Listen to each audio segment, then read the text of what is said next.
Je pense pas que je vais vous annoncer quelque chose de nouveau en disant que l'approche aidance, c'est un travail qui est extrêmement difficile. Puis surtout quand on pense à la phase des soins palliatifs, les exigences émotionnelles et physiques sont vraiment accrues et les techniques de soins requises sont parfois vraiment multiples et complexes.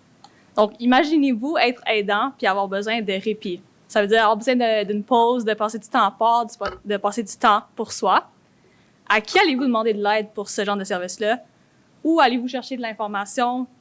Et surtout, quand vous allez chercher pour des services en ligne, par exemple, comment réagissez-vous quand vous voyez des milliers de résultats qui s'affichent à vous?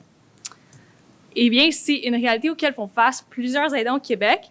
Puis on voit que les aidants ont souvent beaucoup de besoins non satisfaits et qui ont besoin de beaucoup de soutien.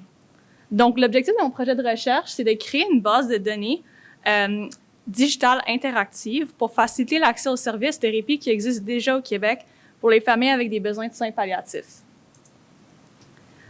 Pour ce faire, j'ai commencé par faire un scan environnemental, donc voir les services qui existent déjà, puis j'ai réussi à en identifier 52. Vous pouvez les voir au niveau du code QR, vous pouvez consulter la liste. Et par la suite, on a fait des entrevues avec des aidants, des membres de la famille, des infirmières, des patients et des experts pour voir quel genre de besoins ils exprimaient en matière de soins de répit. Puis j'ai 3 grandes leçons, puis c'est encore préliminaire, mais la première leçon, c'est que la prestation des services demeure fragmentée. Dans le fond, il n'existe aucune base de données coordonnée présentement par rapport aux services de répit qui existent à ces familles-là.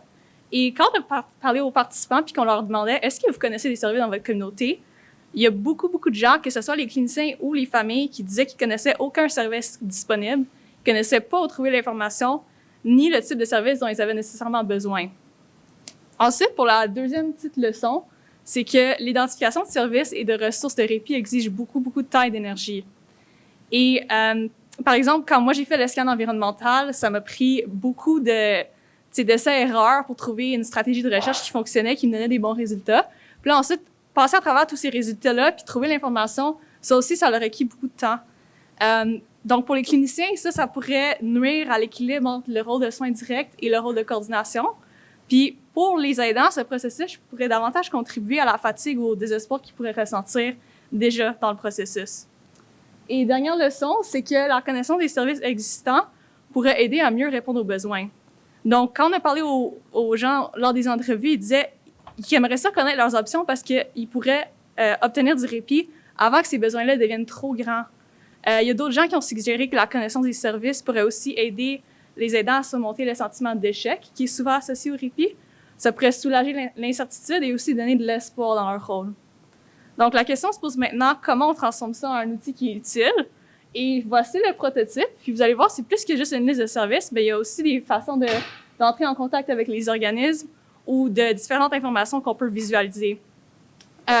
Et ce que les participants ont dit quand ils ont vu ça et quand on leur a parlé, c'est qu'il fallait qu'il y ait beaucoup d'emphase, que l'index soit facile à comprendre, facile à utiliser, puis qu'il y ait beaucoup d'éléments visuels. Donc, il reste à valider ça avec d'autres experts. Et éventuellement, cette base de données-là va être intégrée à l'application eRépit que ma collègue Amy Casher est en train de développer. Son affiche est en bas, vous allez peut-être la voir tantôt.